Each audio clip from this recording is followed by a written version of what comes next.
So what you can see here is that we have sectioned my client off into 5 sections.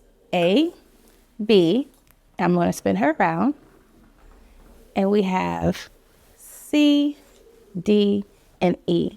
Of course, we have already done section E just to demonstrate what interlocking should look like. She has a 4-point rotation on her locks. One thing to keep in mind when you're doing interlocking is to understand the hair type, texture, and pattern of your client's locks.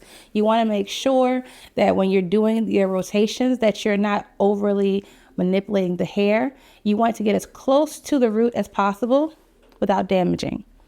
So what I'm going to do is take down my section D.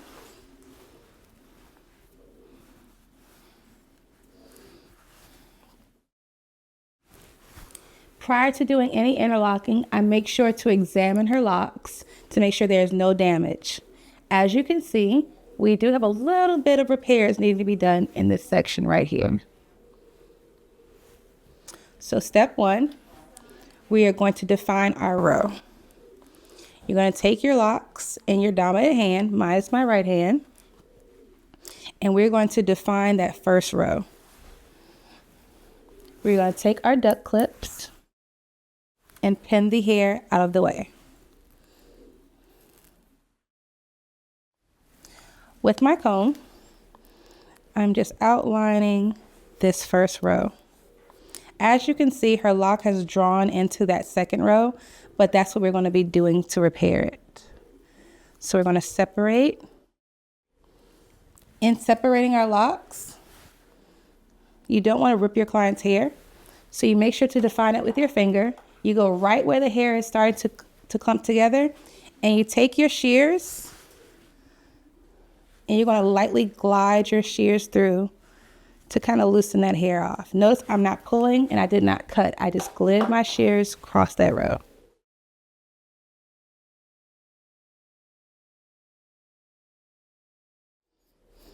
Now I'm just combing that excess hair out the way. Again, I'm redefining my lines.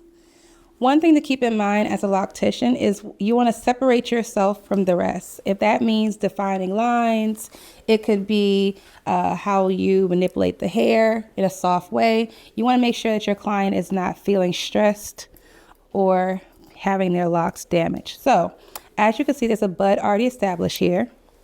What we're going to do is we're going to define that section where that bud has been established.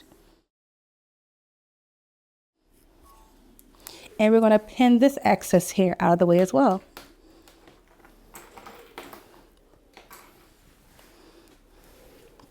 For this repair, we're going to be using our 0.6 millimeter crochet hook.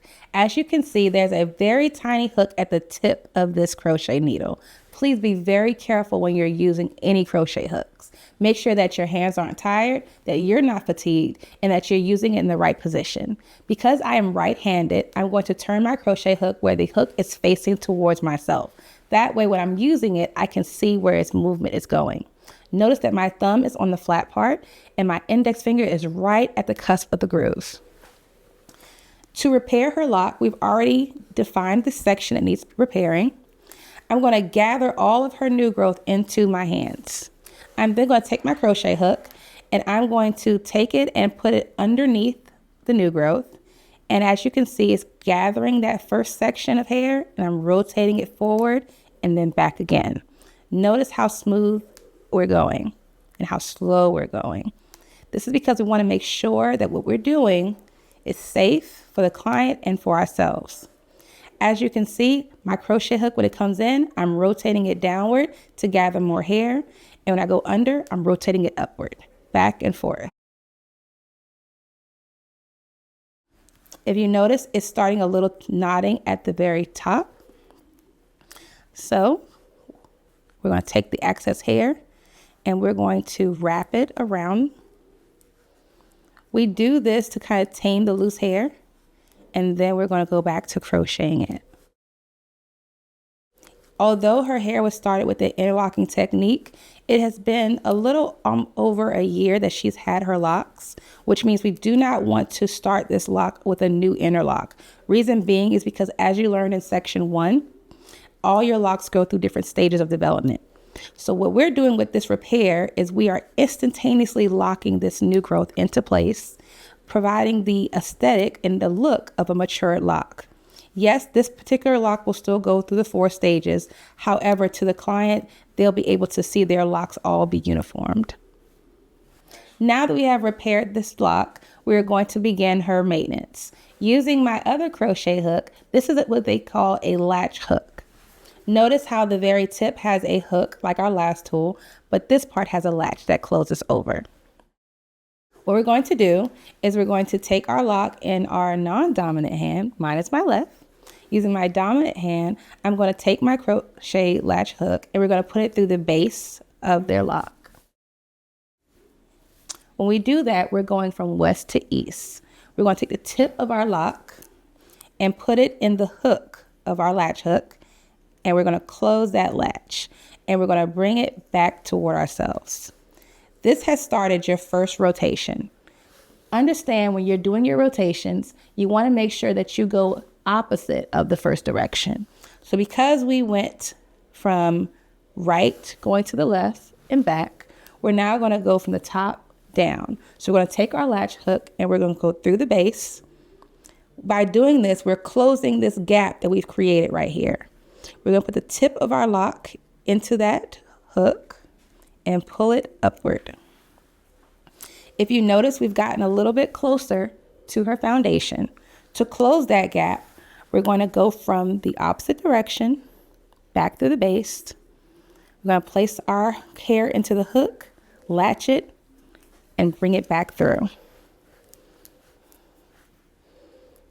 And there we have our first interlocking.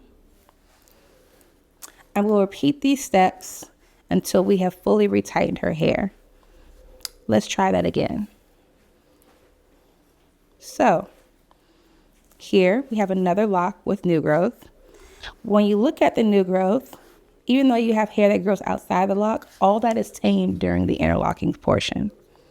We're going to go through the foundation, latch our lock, pull it through, go up, latch our lock, pull it through, and we're going to continue doing this until we get closer to her base. Notice all the loose hair has now gone into the lock strand as we continue these rotations.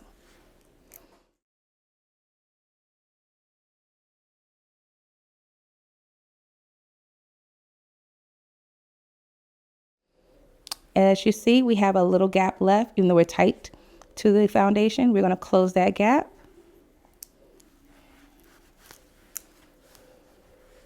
And the excess hair that we have left here, there are 1 or 2 options that can be provided.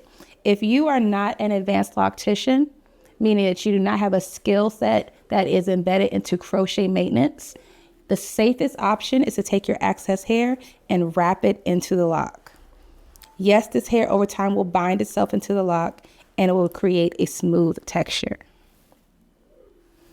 If you are more experienced, this loose hair can be tamed through using your crochet hook needle. This is what sets you apart.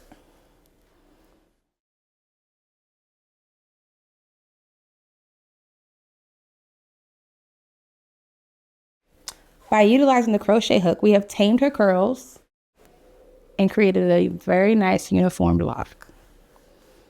I'm going to continue doing this interlocking technique until we have gotten to the top.